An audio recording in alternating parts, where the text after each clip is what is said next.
Ladies and gentlemen, welcome to From Under a Rock.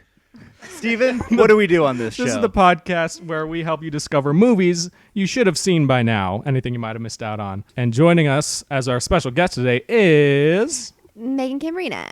This week, we watched Sailor Moon R, the movie, which is the first of 3 movies based on the Sailor Moon cartoon anime that came out in the early 90s.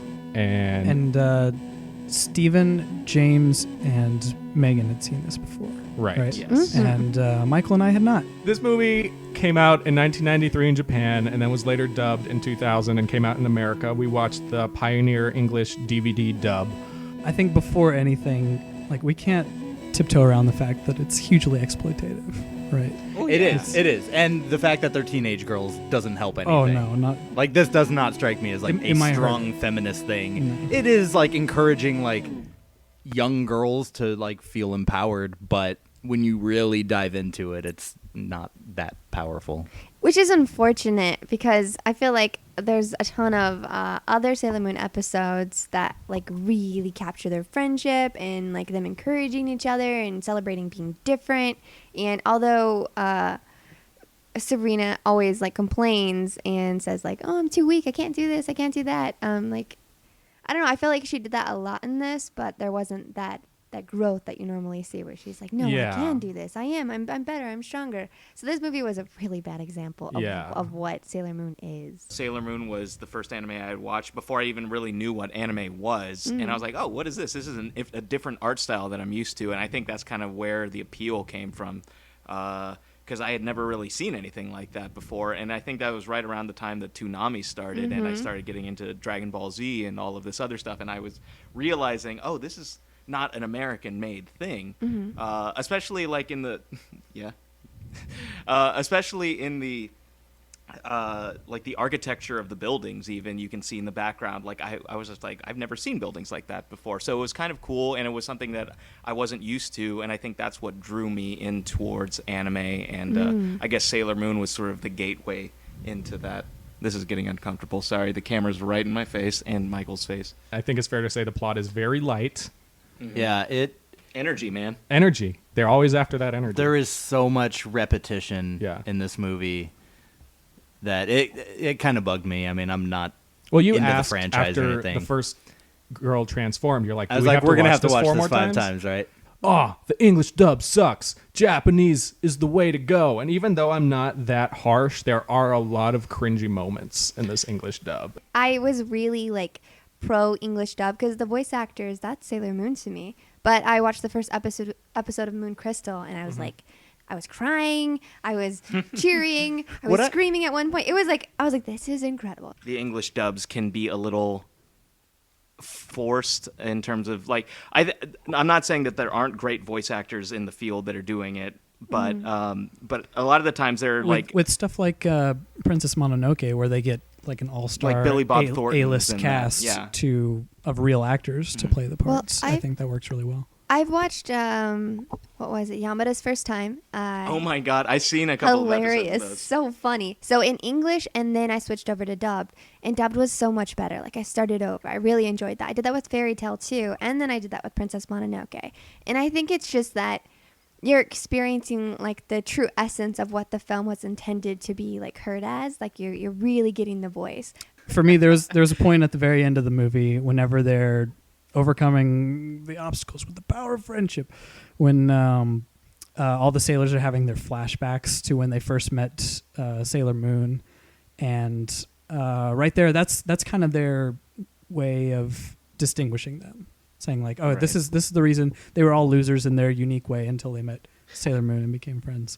Up until then, though, and I guess this is a movie based on a TV show that had already been running. But for me, just watching this movie right now, it was kind of like this should have been closer to the top of the movie. Well, yeah, I mean, like it's a movie that. It's for the fans. Unless it was doing it for a podcast, you probably wouldn't have watched it unless you had seen. Hey, you got that right. I'm just reviewing what I saw. Those flashback moments. Right. You remember that from like the first season. Like you remember watching. That was from. Yeah. Ryan, come on. What do you say we rate it, guys? Let's rate it. If you watched the show, this is a better movie. But if you're just coming into only the movie, it's kind of weird. There's a lot of details and plot elements missing. That's not going to affect my rating, Steven. Okay. Rate it in a vacuum. Yeah, we have to judge it just as it is as a movie. Nothing special. Definitely nostalgic. I miss hearing these voice actors every day after school. I'm like Megan. I can't hear anyone else's Sailor Moon. So I just have to go right down the middle. It's a C. I didn't really get into it too much, but the plot was rather thin. There wasn't enough action for me. They kind of dwelled a little bit too long on transformation scenes and relationship squabbles and stuff like that. There wasn't enough character distinguishing, enough character building and differentiation.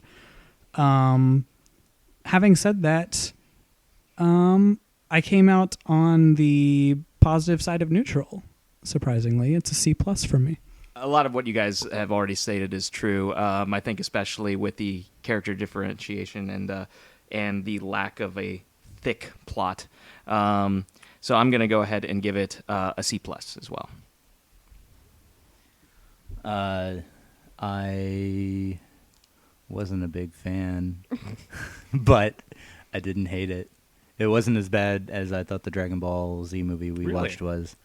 Yeah. Do you think it's because it was shorter? Because I knew going in, Michael falls asleep during anime. Good thing this movie's an hour. Well, also it definitely didn't hurt. Yeah. Yeah.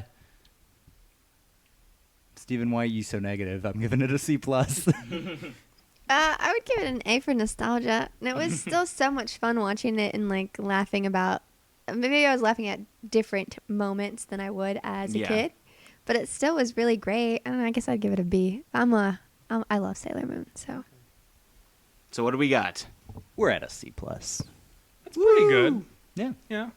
Oh, one more time, where can we find you on YouTube? YouTube.com/Strawburry17. And you want to talk about any of the projects you have coming up? Anything people can look forward to? Well, right now we just launched our 4K content for summer, and we have really fun shows. I tried weird stuff from different cultures on Tuesdays. Mondays we do, I forgot, toy shows. We open up toys, cooking, and then there's an app show, and then there's like a poppin' cooking show. So yeah, check it out. Something for everybody. Sounds fun. Let's go around the table for one last roll call, though. I'm Steven Zarita. I'm Ryan Evans. Why don't we take that again? I'm Steven Stupin, Suburban the Burb, Suburban Zarita the Jerk. There you go. I'm Ryan Evans. You nailed it twice. I'm James McAnally, a.k.a. McDoodles. I'm Michael Ornelas, a.k.a. Mike Bourbon. I'm Megan Kamerinik. Do you know your last name? No, Yeah, I was trying to. I don't know what you guys are doing.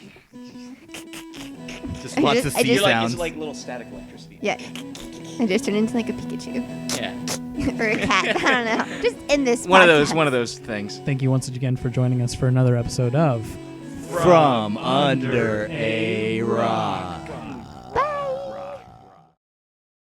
Hey guys, thanks for watching a review of the Sailor Moon movie on From Under a Rock. You can listen to the entire discussion in the podcast, which is linked to in the description below. And we have the challenge segment from that podcast coming out tomorrow, and a review of Akira coming out on the podcast next week. So be sure to subscribe so you don't miss any of that stuff. Huge thanks to Megan Camarina for coming to star on our podcast. You should check out her channel, Strawburry17. We've got links to it on the video and in the description below. Lots of cool stuff there. Be sure to tell her Hyperdrive sent you. All right, so be sure to click that thumbs up button, and I will see you guys next week. Punch it!